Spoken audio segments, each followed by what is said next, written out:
Done. यहाँ पे एक शानदार क्वेश्चन के साथ शुरुआत कर रहे हैं। If the mth term of the AP is B 1/n, मतलब क्या है, जो mth टर्म है हमारा एपी का वो 1/n, और जो nth टर्म है मतलब an जो है वो 1/m। अब मैंने बता दिया, इसको लिखोगे क्या, a plus m minus 1d is equal to 1/n, और इसी क्या लिखोगे, a plus n minus 1d 1/n। Done. Okay, जैसे कि क्वेश्चन आपको मैंने पढ़ के बता दिया कि क्या क्वेश्चन कहना चाह रहा है, तो मैंने उसको कन्वर्ट कर दिया भाई इक्वेशन में। तो 1/n क्या है, 1/n क्या दे रखा है हमें, mth टर्म। अगर हमें mth टर्म निकालना है, थोड़ा सा ये बल्कि हो रखा है, हाँ, तो देखो mth टर्म, यहाँ पे mth टर्म को क्या लिख सकते हो, बस ये बताओ, a plus m minus 1d ऐसे लिखा जाता है, और इसको nth टर्म को क्या लिखोगे बताओ, a plus n minus 1d। अब ये हो गई हमारी इक्वेशन 1 और ये हो गई इक्वेशन 2। इक्वेशन 1 में से इक्वेशन 2 को कर देंगे क्या, सब्ट्रैक्ट। तो लिखूंगा 1/n माइनस 1/m, भाई इसमें से इसको माइनस कर दिया। अब देखो जब मैं माइनस करूंगा तो ये दोनों तो कट गए, ये दोनों तो कट गए। अब आप लिख सकते हो, ध्यान से देखना, m minus minus n minus 1d। Tough लग रहा हो सकता है, मतलब मैं, मेरे पास एक तरीका और है कि मैं क्या करता हूँ, इन दोनों को पहले ही अंदर मल्टीप्लाई कर देता हूँ, तो वो भी तरीका अच्छा है। m को अंदर भेज दो, ये हो गया एम डी माइनस डी, अंदर भेजो इसे माइनस को, N D plus D, D से डी कट गया, क्या बात है। तो ये हो गया M D minus N D, क्या बात है, डी कॉमन ले लिया, ये लो m माइनस एन, और यहाँ पे देखो एलसीएम लेना एक बार, m इधर जाएगा n उधर जाएगा, बताओ क्या होगा, n, और नीचे एम एन, इसको ही फॉलो करूंगा, यहाँ पे लेके आऊंगा यहाँ तक, m minus N upon M N, तो ये पूरा पूरा कट गया। तो यहाँ पे d की वैल्यू हमारी आ जाती है, d की वैल्यू क्या आ गई, 1/mn। कुछ नहीं करूंगा, उठा के यहाँ पे रख दूंगा, जहां तुम्हारा मन करे, इस वाली में रख दो, पहली वाली क्वेश्चन में रख देता हूँ। नहीं नहीं, show that mnth term, mnth term है, मतलब mnth टर्म बहुत आगे होगी, वो शो करना है कि वो 1 है। तो मैंने लिखा देखो 1/m is equal to a plus m minus D. अच्छा डी यहाँ पे पुट कर रहा हूँ मैं इस वाली क्वेश्चन में, डी की वैल्यू बताओ मुझे, 1/mn। अब एक छोटा सा काम करो, इस पूरी वैल्यू को अंदर भेजना है, a प्लस, अंदर भेजो इसे। अच्छा m अपॉन, मैं डायरेक्ट कट करने वाला था, 1/mn, इसमें कोई दिक्कत, अच्छा m से m तो क्या आएगा बताओ, 1/n ये रहा, a प्लस 1/n ये रहा, हाँ, ये पूरे पूरे कट गए भाई।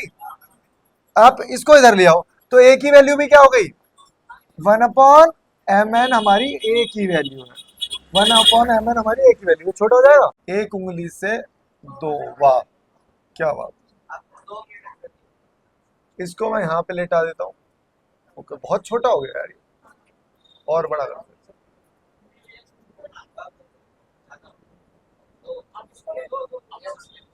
बड़ा टफ है यार इसको ऑपरेट करना, तो उतना ही हो गया, हो गया, ठीक। अब देख, ध्यान से देखना, पूछा क्या है इन्होंने, पूछा हमसे है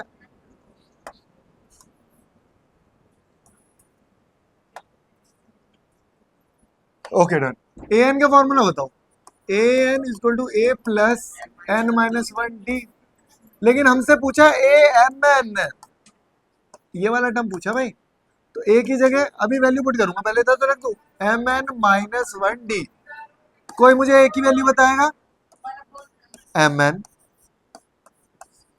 एम एन माइनस डी की वैल्यू बताना, 1/mn, कहाँ पे, यहाँ पे 1/mn, अंदर भेजो, mn/mn माइनस 1/mn, क्या ये दोनों कट गए, 1 आ गया कट के, और यही पूछा था, हो गया question.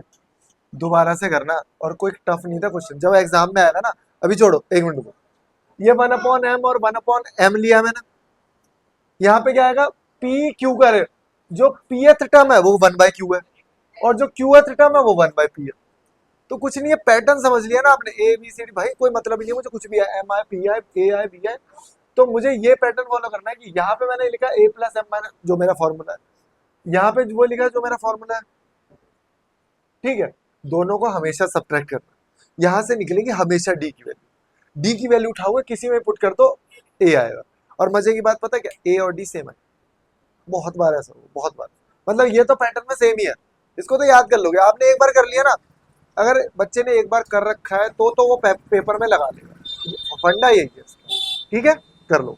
Okay, if the pth term of the AP is Q, मतलब ए पी जो दे रखा है मुझे क्यू दे रखा है, तो क्या मैं इसे ऐसे लिख सकता हूँ, p minus one D Q. Okay, qth term क्या है, A Q is equal to P, तो ए प्लस बोलो Q minus one D is equal to P. Done. अब दोनों क्वेश्चंस इस तरीके से होंगे, ठीक है। तो यहाँ पे कुछ नहीं करोगे, अंदर मल्टीप्लाई करोगे पहले सबसे, A plus P D minus D is equal to Q, equation one.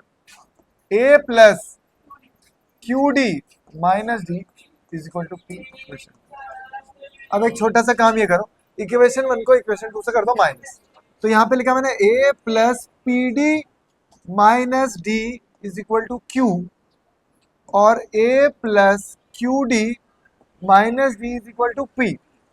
जब मैं माइनस करूंगा तो क्या दोनों कट गए, ये भी कट गए, यहां लिखूंगा क्यू माइनस पी, अरे क्यू में से माइनस पी किया है, और यहां भी, यहां पता क्या लिखूंगा, P D minus Q D, D common लिया। अब दिक्कत पता है यहाँ पे क्या आ रही है, यार ये p माइनस क्यू है, q माइनस पी है, बताओ होगा वही चीज कैसे।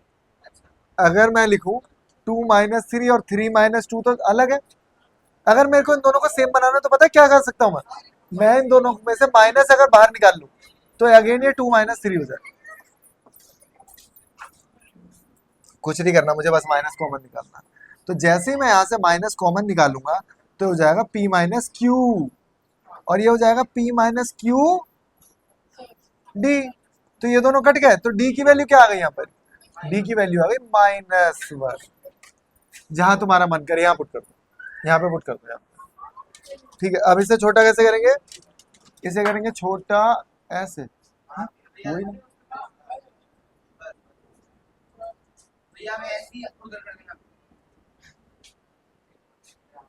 ठीक है, ओके डन। तो मैंने क्या बोला, यहाँ पे वैल्यू पुट करी आना, तो मैंने लिखा ए